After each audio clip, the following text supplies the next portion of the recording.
So as you know, we are deep diving in 2022, and we have a lot of amazing storytellers and Unity teachers with us ahead. We have Reverend Rona Segura next week, speaking of the power of presence. And we have, after her, we have Janet Law the week after, and starting Advent at the end of November and beginning of December, we have Reverend Robin Volker. She's out of Georgia, and I've met her a number of times. She's a really amazing speaker. I look forward to this talk.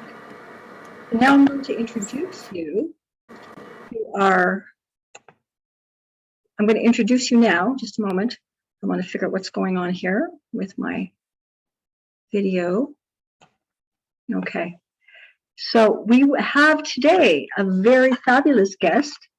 Her name is Sherry Hursey. She is an award-winning actor, writer, and producer coming out of California, whose face and voice are very familiar to many of us. I watched her for many years on Home Improvement, and she's been in many films, and worldwide she's now spreading her wings and creating more and more in the name of total entertainment.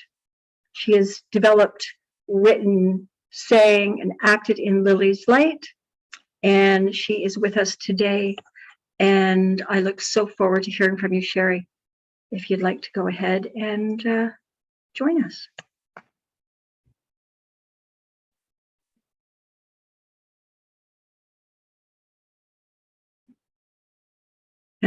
Oh, there you are.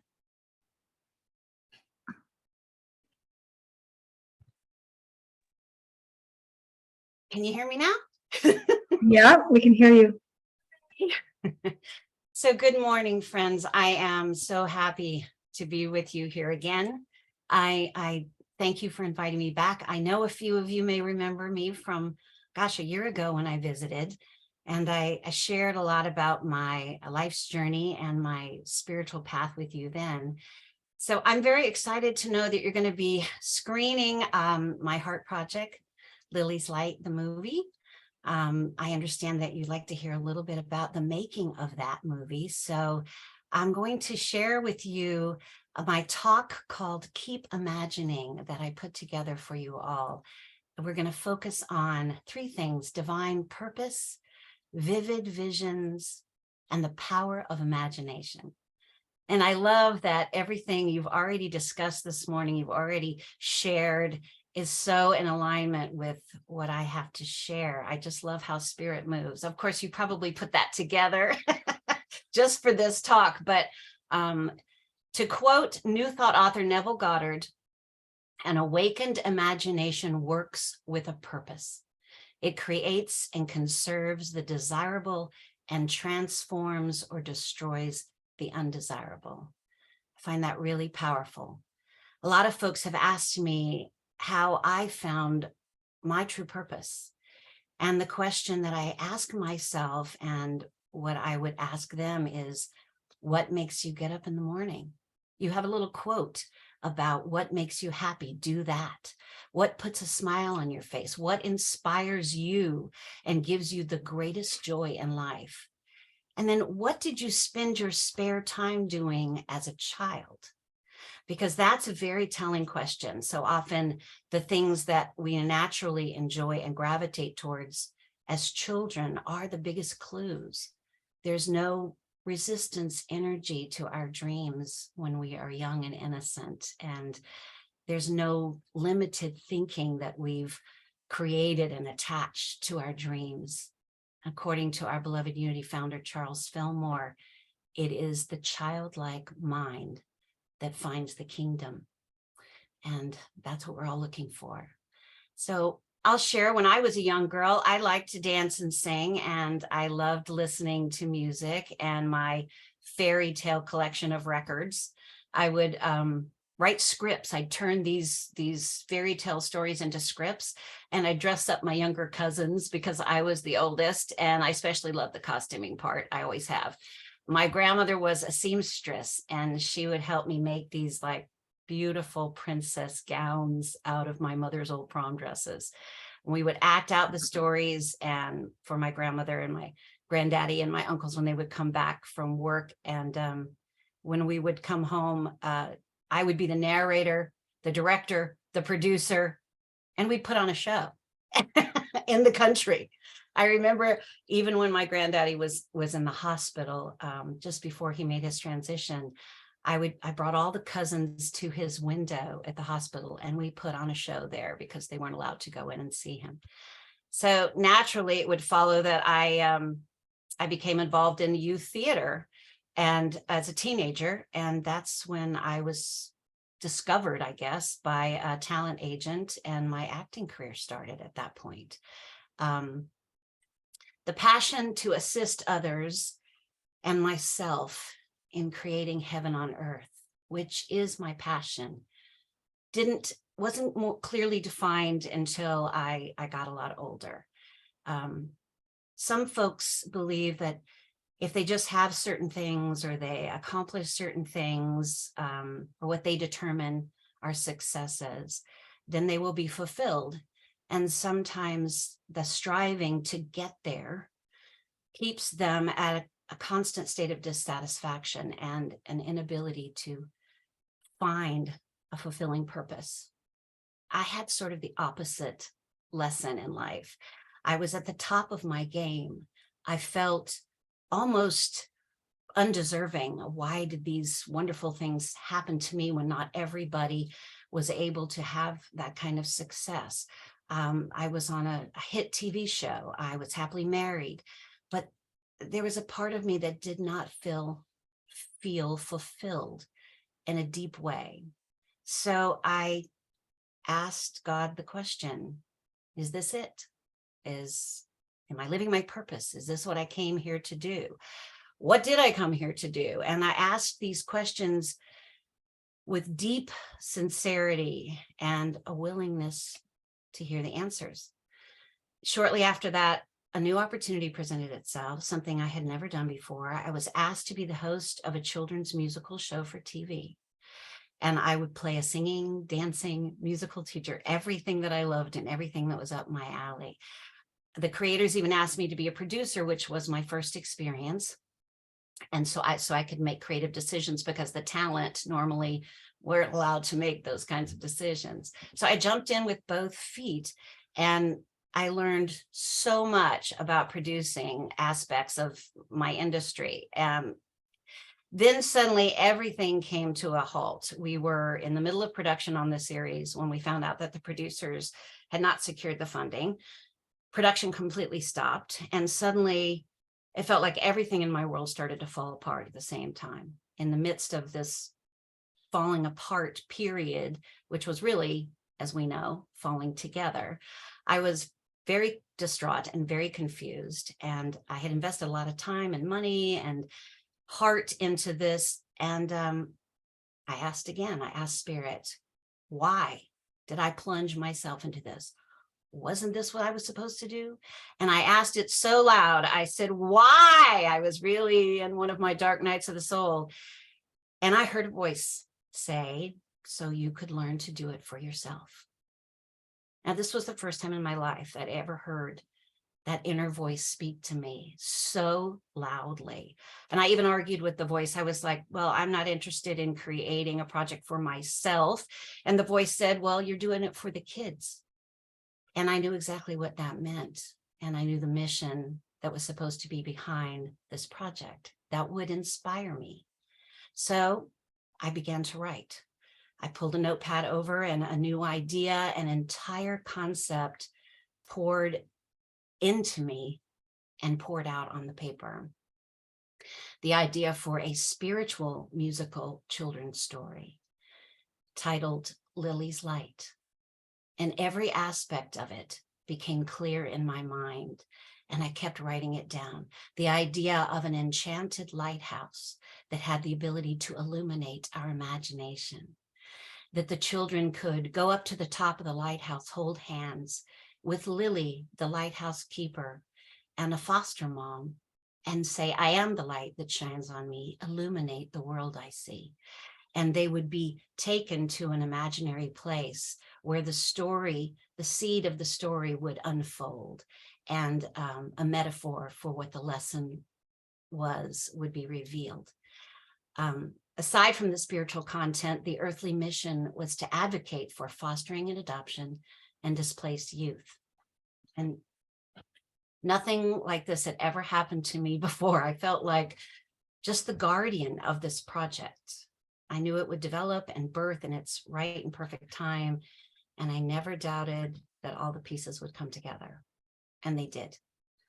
The perfect partners to contribute to the vision financially and artistically showed up in very magical ways. And through the entire process, I was able to let spirit be my guide. Many decisions had to be made, things I didn't even know how to do at all. And it was easier for me to listen to that guidance before making decisions, because I really did feel that I was the guardian and I needed to listen closer than I'd ever listened before I made a decision. This turned into a 30-minute pilot, which then turned into an hour special for PBS, and it aired across the country for 3 years. And at one point, I felt it was time to start a nonprofit to assist with the mission. And one of my cast members' parents approached me and said, have you ever thought about starting a nonprofit, which is something they were equipped to do. Every door that needed to open did. PBS even offered me some airtime before the show to advocate for the mission, which I was really honored to have. And I produced some short public service announcements and created a Be a Lighthouse for a Child in Need campaign. And this I had no budget for. So I was on my own to get volunteers to create these interstitials. And that was the springboard for me to learn how to edit and how to score, because there was no one available to do that for me. And when Lily's Light aired on PBS, a Christmas Eve in Los Angeles, I was so proud. But I was especially proud of the little interstitials that I had produced completely on my own. That led to more producing, more confidence in producing.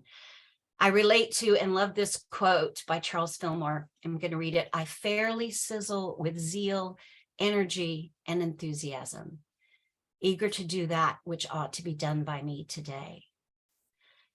Holding that kind of happy focus, listening to my inner guidance, having an attitude of gratitude as I went about doing what was mine to do, step by unfamiliar step. That's what made it happen for me. If I stopped to ask the question how I was going to do it all by myself, or if I let myself feel too overwhelmed with all the tasks of delivering a show to television without the knowledge or experience of ever having done it, I don't think I would have been able to pull it off. But holding tight to that vision and seeing it completed with absolute faith that I would be guided each step of the way was the formula. Another quote from Neville Goddard: imagination and faith are the secrets of creation. I couldn't agree more. And talking about the 12 powers today, Cheryl made me so happy, because this is a lot about the 12 powers. Following the call of spirit brought me so many amazing experiences and gave me so much inspiration and taught me so many skills I would have never known otherwise. A few years ago, we were approached by a distributor who asked if we could add some footage and recut the TV version of Lily's Light. So a new concept, a new idea was given to me about how to connect the new material with the old movie. My husband, Rick Cowling, and I were able to produce the new content and complete Lily's Light, the movie, during COVID lockdown. That was a huge gift for us. We had time. We weren't working, except for producing my spiritual services every week. We spent all our time editing and finishing Lily's Light, the movie. It is now airing on PureFlix, and will be distributed on all streaming platforms starting in January. For the new movie, Rick and I wrote several songs together. I think you're going to hear a couple. We used a version of our song Spark of Light and our song about the 12 powers, which we turned into the Lily's Light Colors song to make it easy for children to understand. But if you learn the song, you'll be able to remember the 12 powers, Cheryl. Goes right along with what you were sharing. The beginning of the lyric of my song about the 12 powers is God gave us all the gifts we need inside us. But as the lighthouse and Lily's Light represents the light of creation, this song now refers to the lighthouse and the beautiful colors of the beveled top of the lighthouse, the beacon of the lighthouse. So we sing about that. But I'd like to share the song with you now. Let me see if I can do that. Okay. Okay. So this is right from the movie. I'm going to share my screen. Sound. I want to make sure everyone can see it. Can you see it? Great. Here we go. Okay. So can I show you a couple more chords, Charlie? You rock, Kenny. All right. Yeah, I'll get the maracas. Play C like I'll this. get the bongos. And then an F. Okay, try it. Perfect. Let's go. Feels like a lighthouse jam to me. Let's help them out, crew. Lovely.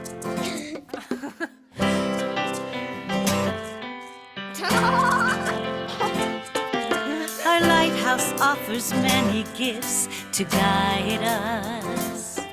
Its rainbow lights the sky, the sea, the earth.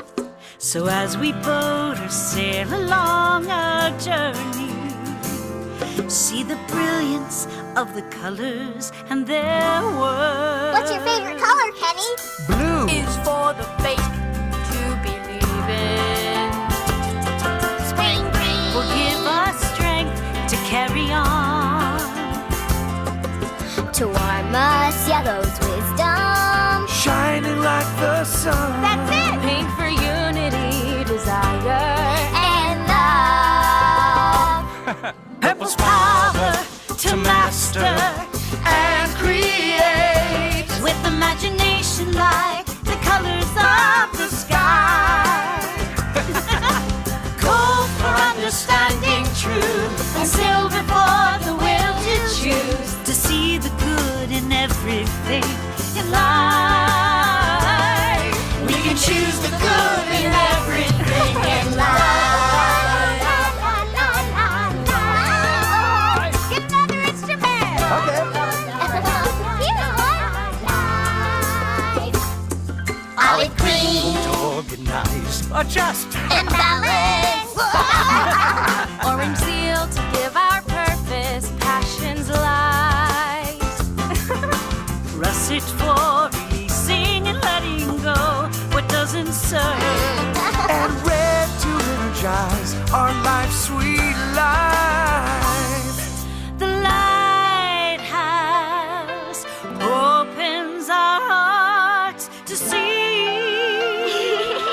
the powers in you and me.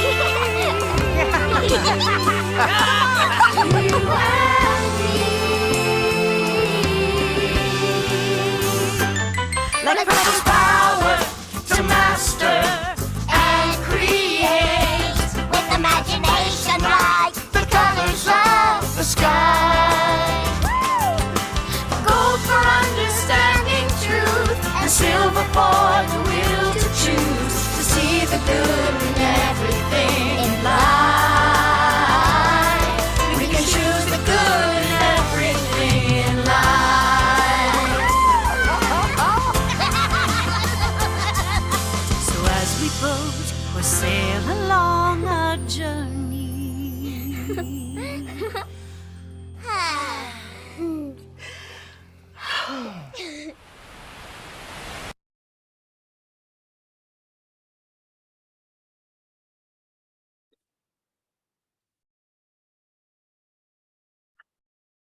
Oh, thank you. I can see you. That is our Lily's Light version of the Colors song. Thank you. It's a little different from my original song, but it's basically all the same lyrics. So let's do a quick review of what we've discussed already. Number one, don't forget to ask Spirit the questions on your heart. We must ask. And if you need help with that, a good book to read we've been reading is E Squared by Pam Grout. It is full of little exercises to make us even more aware of the universe responding to us and always having our back. And number two, hold your vision and make room for a shift. I've learned that when things appear to be rocky and you haven't found your sea legs yet, that's a sure sign that you're opening up and allowing something new to birth through you, and a shift will occur. Birth pangs can be uncomfortable, but that's really because they're just unfamiliar to us, like producing a television show and delivering it, something that I never had done before.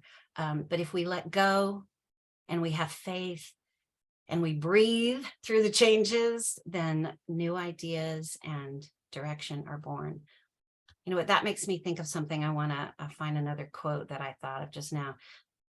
This is from the Revealing Word. As the principle of music moved through tones, so does the principle of mind move through ideas.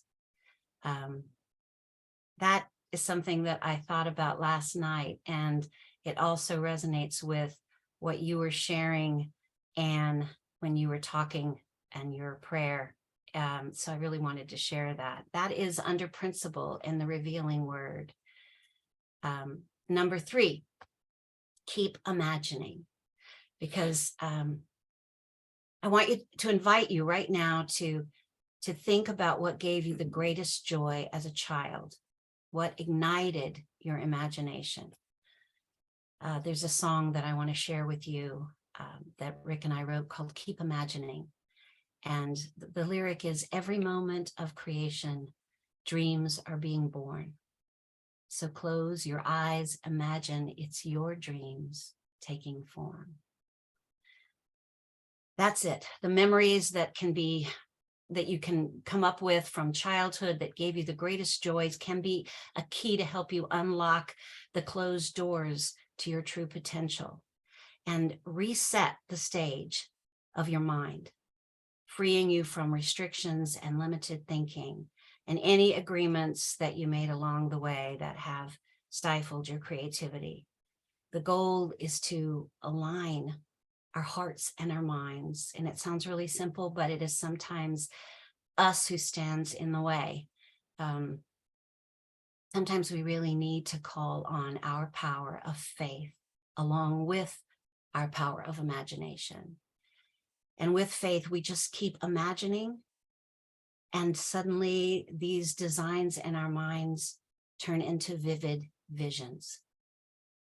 And once we can align those two, heart and mind, and keep imagining, the designs in our minds transform into vivid visions that can be born and come to life. I cannot wait to see what we all birthed by all of you being here with me today. And I hope this empowered you to create your heaven on earth. And I want to share one more song called Keep Imagining. Do I have time to do that? Great. Okay. Once again, let's see. I'm going to QuickTime. You don't have to do it there. I have to find it. You don't have to do it there. You can do it. All right. Okay, now I'm over here. Yeah, there you go. There it is. Yahoo! You share sound. Oh, It should be okay. should be okay. Oh. Okay. Where is it?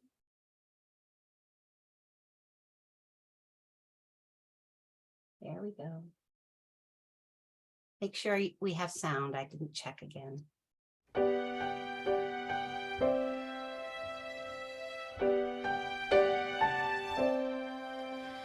In every moment of creation, dreams are being born.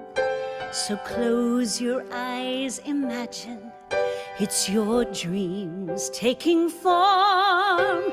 When you can align the designs in your mind, then you can have it all. So keep imagining till what you see can bring your pictures, your visions to life. Every idea can mold into your pot of gold, creating your heaven on earth.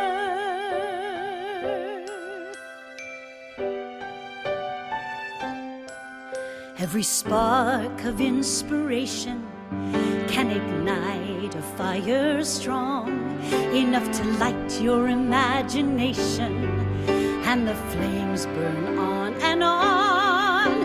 When you can align the designs in your mind, then you create it all. So keep imagining till what you see can bring your pictures, vivid visions to life.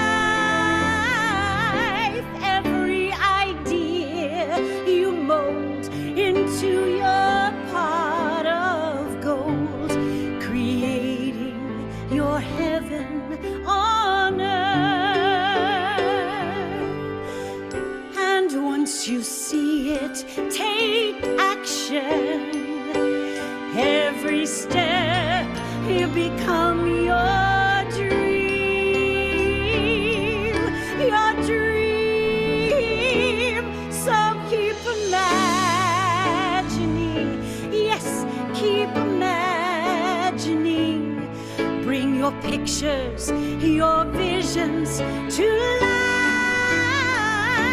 Keep imagining, just keep imagining.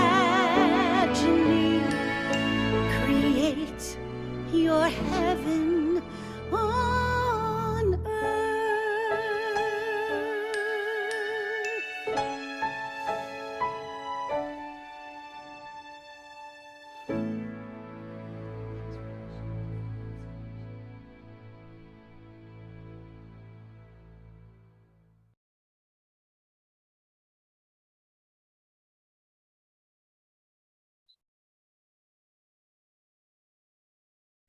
Oh, oh, thank you.